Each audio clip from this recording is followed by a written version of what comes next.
Like a lot of people my age, I first got into Falling Up around high school. Back then my knowledge was simple. I liked rock, Falling Up rocked, so I liked Falling Up. It was simple as that, and it's kind of been as simple as that since then. But it's definitely grown and expanded as we've all grown up. My friend let me borrow Dawn Escapes, and from that point I was just hooked. I really liked their sound and I really liked their style. I sought out Crashings and I listened to that a lot, and then I went and sought out Captiva, and then I listened to that one a lot too. And then after that, the really cool album Exit Lights came out, their remix album, and I still listen to parts of that a lot these days. And then after Exit Lights came the one that really set them in place in everybody's minds, Fangs. It was an album that sort of was divisive amongst the fans, but I liked it. My taste in music weren't exactly refined enough to like it as much as I do now for what it is, but I still liked it enough.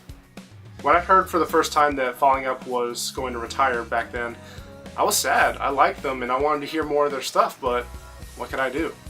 And then a year later on that old website MySpace, they released a blog saying that they were coming back. Later on they took to Kickstarter. I was happy to give them some of my money to help them make the album. And then one of my most favorite albums came to be, Your Sparkling Death Cometh. That album came at a very interesting point in life for me because I had just transferred from community college to a four-year college. And as I was growing, I wanted something with more creative depth and artistry. And that album was just perfectly made. It's really a sort of a masterpiece in its own right. Every song is handcrafted and loved, and it's just such a great album that it really set a lot of depth for me. And then a while after that, my most favorite Falling Up release ever came out. The short EP called Nemos. Nemos is an extremely special album to me because the music on that album is so atmospheric and so piercing. It added emotional depth to me as a person. The music is so alive and genuine that it just gets right in me and it brings me up. It's inspirational, it's soothing, it's calm. It's an incredible album. And everybody who I've let listen to it loves it just as much as I do. Nemos is an important release for me because it's brought me out of some hard times. And then after that, the Machine de Ella project, which was 2 albums and an audiobook. Hours, both the album and the story, and Midnight on Earthship. Hours is an awesome album. The music is so creative and so very much Falling Up, but still different. It hits hard at some points and it just comes down just a little soft right at the very right times. A perfect example of this is the middle song of that album called On Growing Things, because that guitar solo in the song is awesome. But the music is so creative and so good, I fell in love with it immediately. Just like I fell in love with the story of Hours as well. It's gripping and it's told very well. And then right alongside it, the album Midnight on Earthship was being released as well. A lot like Nemos, that album has also gotten me through a lot of hard days where I just wasn't feeling my best. My absolute favorite song off of that album is the song Graying Morning.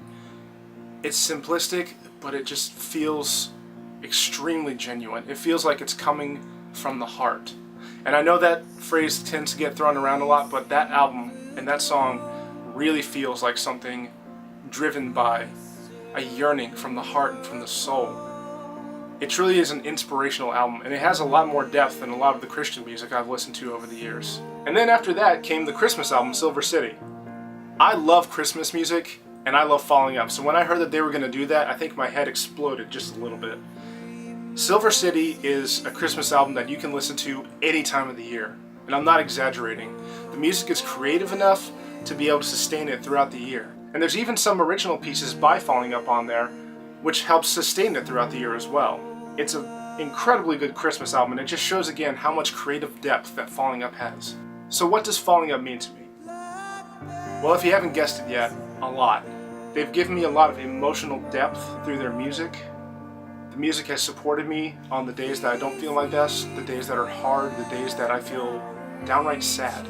Their work ethic and the music they produce has driven me to be more creative and more artistic with what I do, to be able to work better and to have a better work ethic and to not give up. And on a more personal note, the music has taught me that I'm not alone, that the weird thoughts in my head aren't so weird, and that I don't have to feel like nobody gets me because there's plenty of people who get me. That's a lot that music can do. And Falling Up has added so much to not only my life, but tons of people's lives. The fans and the community for Falling Up is incredible.